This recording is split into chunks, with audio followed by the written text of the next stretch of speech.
Y como además de ser una oración aseverativa, es una oración en afirmativo, ¿verdad? No es negativo, entonces no tenemos motivo para usar un verbo auxiliar, como en el caso del verbo auxiliar to do. Entonces, solamente usamos el verbo ser.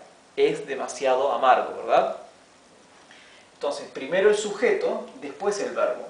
El sujeto es eso, it, ¿verdad? Because it, ahora viene el verbo ser, el verbo to be. Is, la palabra demasiado, too, y la palabra, ahora viene el adjetivo, ¿sí? Too bitter, amargo. Bitter, ¿sí? Because it is too bitter, porque es demasiado amargo. Aquí el pronombre personal it, que sería el eso en español lo omitimos. Nosotros no decimos porque eso es demasiado amargo. Decimos simplemente porque es demasiado amargo. Pero en inglés no podemos jamás omitir el sujeto o el pronombre personal, ¿sí? Bien. Entonces, ¿cómo diríamos ahora porque es demasiado dulce? La frase sería idéntica, pero cambiaríamos bitter por la palabra dulce, que es sweet, ¿sí? Sweet, ¿sí? Sweet. Recuerden que la doble E se pronuncia I. Esto es sweet, es como una I un poco más larga, sweet.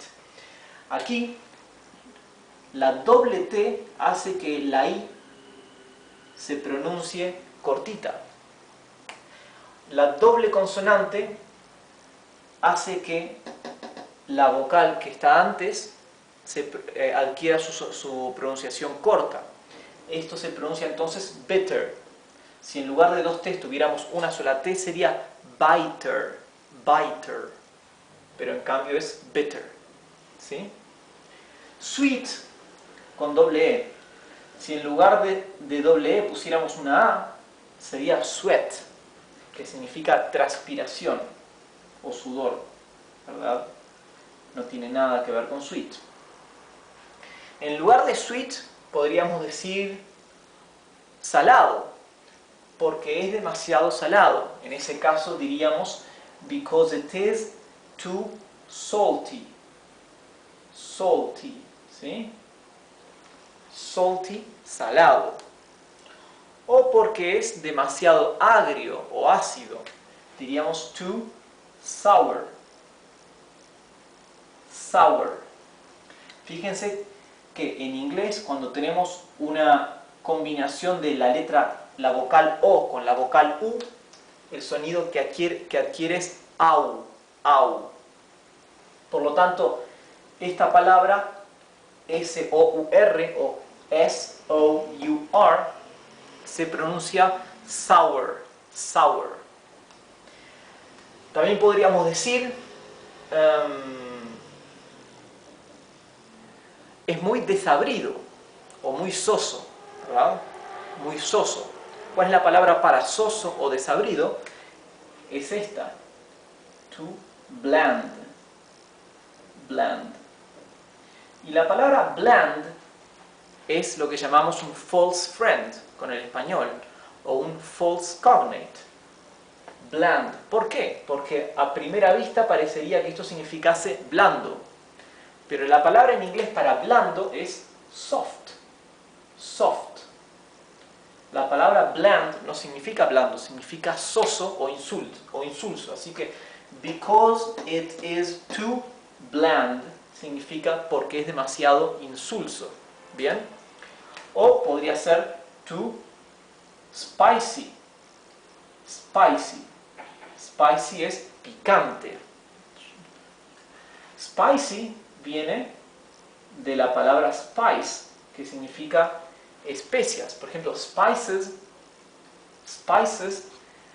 era lo que había ido a buscar Cristóbal Colón cuando trató de llegar a India yendo por el otro lado del mundo.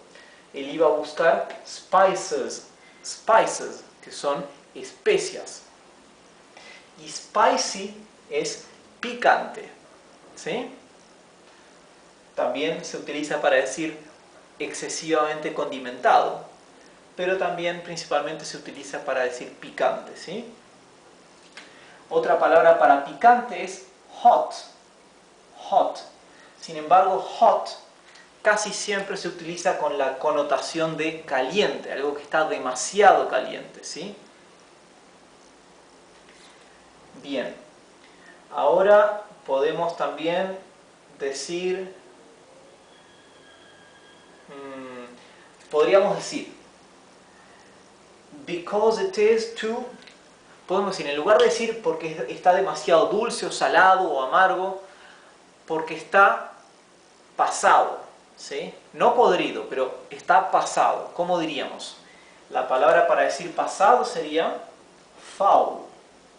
No vamos a decir está demasiado pasado, simplemente diríamos está pasado. Foul. Foul significa pasado, una cosa que está ya en estado de descomposición, ¿sí? Así que, ¿por qué no te gusta? Why do you not like it? Because it is foul. Porque está pasado, ¿sí? Ahora, fíjense que aquí no, I do not like it. No, no me gusta. Why do you not like it? ¿Por qué no te gusta? Fíjense que podemos abreviar siempre que tenemos un verbo auxiliar con la palabra not, que es la palabra para la negación. Siempre hay una manera de abreviar y que se utiliza generalmente, se habla y se escribe abreviado en inglés. Esto se abreviaría así. Vamos a escribirlo así. Don't. Don't. Y bien, acá no se puede abreviar porque tenemos el verbo va entre medio del auxiliar y de la palabra not, que son las que se abrevian. Entonces, podemos decir no, I do not like it, o también no, I don't like it. ¿Sí? Bueno, entonces en la clase que viene vamos a cambiar de tiempo verbal estas frases que estuvimos viendo. Nos vemos en la clase que viene.